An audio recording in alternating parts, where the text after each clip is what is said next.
জুলাই গণঅভ্যুত্থানের সময় সংঘটিত মানবতা বিরোধী অপরাধের মামলায় মৃত্যুদণ্ডের রায়ের পর বাংলাদেশের ক্ষমতাচ্যুত প্রধানমন্ত্রী শেখ হাসিনা ও তার দল কার্যক্রম নিষিদ্ধ আওয়ামী লীগের রাজনীতির ভবিষ্যৎ কি হবে তা নিয়ে চলছে চুলচেরা বিশ্লেষণ। দলটির সমর্থকদের পাশাপাশি সুধী সমাজের মধ্যে প্রশ্ন উঠতে শুরু করেছে, আওয়ামী লীগের ভবিষ্যৎ কি?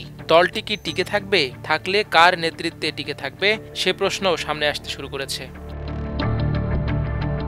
কোনো বিশ্লেষক বলছেন, শেখ হাসিনার রাজনৈতিক মৃত্যু ঘটেছে, কারণ তার মৃত্যুদণ্ডের বিষয়টি নিয়ে আওয়ামী লীগ যাই বলুক না কেন, এটাই এখন বাস্তবতা। বাংলাদেশের বিদ্যমান আইন কানুন মেনেই এই বিচার সম্পন্ন হয়েছে।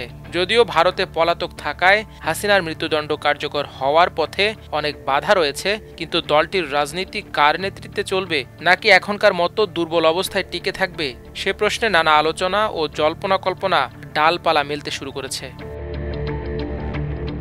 বাংলাদেশের রাজনীতিতে শেখ হাসিনা ফিরতে পারবেন কিনা তা ভবিষ্যতই বলবে।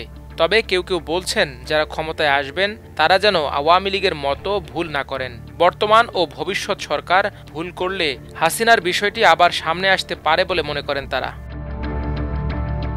মৃত্যুদণ্ডের রায়ের পর ইন্টারন্যাশনাল ক্রাইসিস গ্রুপ ICG এক বিবৃতিতে বলেছে, শেখ হাসিনার বাংলাদেশের রাজনীতিতে ফিরে আসার সম্ভাবনা খুব কম। একই সাথে তিনি নেতৃত্বে থাকলে দল হিসাবে আওয়ামী লীগের রাজনীতির ময়দানে ফেরা সহজ হবে না বলেও জানিয়েছে সংস্থাটি। একই ধরনের মত দিয়েছেন রাজনৈতিক বিশ্লেষকদের কেউ। তাদের মতে অপরাধীদের বিচার হবেই, তবে দল হিসেবে আওয়ামী লীগকে টিকে থাকতে হলে অপরাধের দায় ও ভুল স্বীকার করে ক্লিন ইমেজের নতুন নেতৃত্ব সামনে আনতে হবে। জাহাঙ্গীরনগর বিশ্ববিদ্যালয়ের সরকার ও রাজনীতি বিভাগের সাবেক অধ্যাপক আব্দুল লতিফ মাসুম বিবিসিকে বলেন, গণ অভ্যুত্থানের পরে আবার আওয়ামী লীগের রাজনৈতিক কার্যক্রম পরিচালনা এবং আসন্ন জাতীয় সংসদ নির্বাচনে তাদের অংশগ্রহণের বিষয়ে গুঞ্জনের অবসান হয়েছে এই রায়ের মাধ্যমে। সেই সাথে ভারতে বসে শেখ হাসিনার রাজনীতি পরিচালনা সীমিত হয়ে পড়বে বলেও মনে করেন সরকার ও রাজনীতি বিভাগের সাবেক এই অধ্যাপক। তিনি মনে করেন, আবার এই রায়ে ভারতের জন্য একটা বিব্রতকর পরিস্থিতি সৃষ্টি হবে। তারা যে প্রতিক্রিয়া দেখিয়েছে সেটা ছিল একেবারেই সাদামাটা। খুব পরোক্ষভাবে তারা কূটনৈতিক মার প্যাচের কথাগুলো বলেছে। অধ্যাপক আব্দুল লতিফ মনে করেন, আগামী জাতীয় সংসদ নির্বাচনে আওয়ামী লীগের অংশ নেয়ার বিষয়ে পশ্চিমা বিশ্ব এবং ভারতের যে চাপ সৃষ্টি হয়েছিল সেটা সীমিত হয়ে যাবে। একই সাথে হাসিনার দেশে ফেরা সংক্রান্ত গুঞ্জনেরও অবসান হলো বলে মনে করেন তিনি, কারণ রায়ে মৃত্যুদণ্ড হওয়ায় খুব তাড়াতাড়ি শেখ হাসিনার বাংলাদেশে ফিরে বিচারের মুখোমুখি হওয়া বা নির্বাচনে অংশ নেয়ার চেষ্টা করার সম্ভাবনা নেই।